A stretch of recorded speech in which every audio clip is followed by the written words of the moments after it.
everyone and welcome to my channel. My name is Hermione and in today's video I'm going to be showing you guys some DIY home and room decor, and it's budget friendly. Most of the items I got for this video are from Poundland, which is like the British version of the dollar store. Everything is, you guessed it, £1. So using these items and then just a couple of regular DIY supplies, I'm going to show you guys how to make some very simple, very affordable room decor. Anyway, if you do like DIY and lifestyle videos, don't forget to hit the subscribe button and subscribe to my channel. Without further ado, let's get into the video.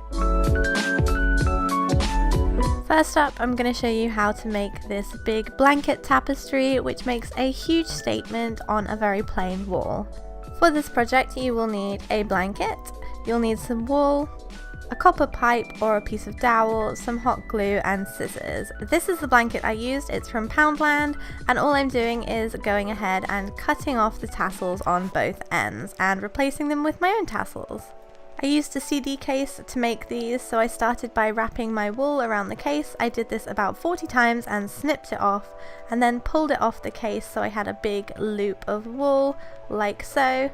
I then took a smaller piece of wool, pulled it through the loop and tied it in a knot, and then using another piece I wrapped this around the center to make the tassel shape. You guys have seen me do this a few times, and then I'm going ahead and cutting the excess off the ends, and there you have it.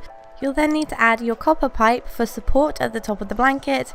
I'm doing this by wrapping the blanket over the pipe and gluing it with a hot glue gun, and then on the other end of the blanket I'm just folding over the hem to make it neat and gluing that in place. And then on that same hem I'm going ahead and adding all of the tassels I made. An odd number is good for this, I think it looks much nicer. Then you can start in the middle and work your way out, and I'm just using glue to attach these. Finish by tying a piece of string around your copper pipe or dowel and then hang your tapestry on the wall, and there you have it, a massive tapestry for a very small cost.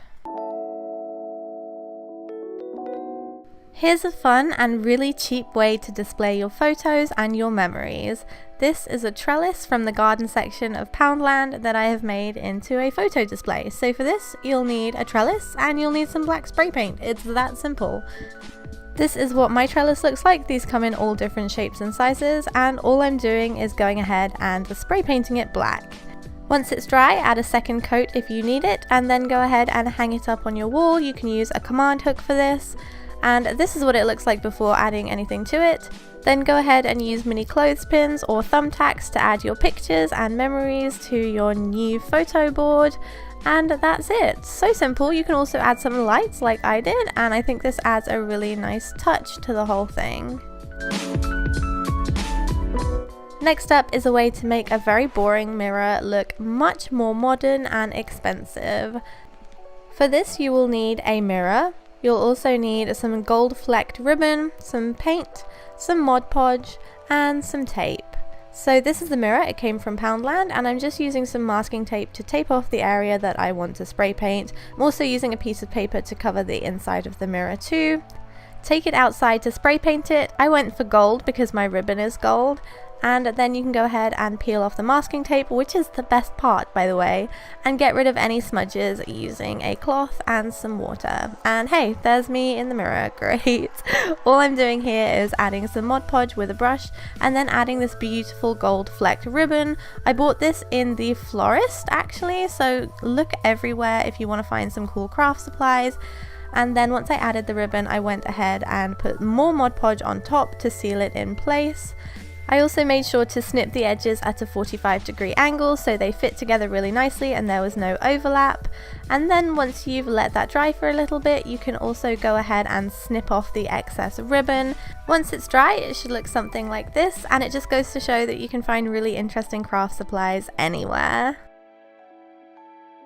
Next up is a really simple cushion tutorial, because Poundland and lots of other discount stores do sell cushions, but I just feel like they're not that great in terms of design and style, and they're kind of soggy and floppy. So I'm going to show you how I made this. For this you will need some pillows, you'll need some fabric, and you will also need a needle and thread or a sewing machine. So these are the pillows I got. They're kind of flat, so I'm using 2 for this project.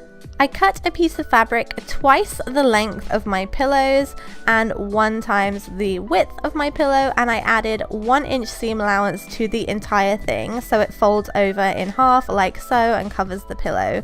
But I'm also adding the second pillow in there to make it really dense and very fluffy, so you can go ahead and do this too. It's going to be a bit of a tight squeeze, but it will be a really nice firm pillow. Fold your fabric so it's right sides together and go ahead and sew down 2 of the open sides. You can do this by hand stitching like I'm showing you here, or I like to use my sewing machine because it's a lot faster, but you can do it either way. Once you're done, you can unfold your pillowcase, turn it around so it's got the right side facing out, and stuff your 2 pillows inside of it. Then you're just going to sew up the edges, so fold them over like so and tuck them really neatly. I'm going ahead and pinning these because I'm using a stripy fabric, so I want the stripes to match up perfectly. So go ahead and pin them into place, and then once you've done that, pin them so both sides touch each other like this. Then you're ready to go ahead and sew both sides together so you're closing up the pillow. This is what the final result looks like. I'm really happy with this. It actually looks really expensive because of the choice of fabric, but the fabric wasn't that expensive. It was about £2. So go crazy and make tons of pillows for your room. They're really inexpensive. Here's a fun little hack that you can make for your bedroom, and it will make a really nice little desk stand for any of your trinkets or things you have lying around your room. You'll need a plant stand, and you'll also need a small round pan that fits in it. So this is a plant stand, it's from Poundland, and also the small round pan is from Poundland as well. I spray painted mine completely black so it looked like less of a pan, and also it would match the plant stand, and then it's so simple. All you have to do is pop it on top. You can glue this if you'd like, but you don't have to because it stays perfectly fine on its own. Then go and add anything you'd like on your desk, any kind of trinkets or bits and bobs that you want to keep elevated or keep in a special place.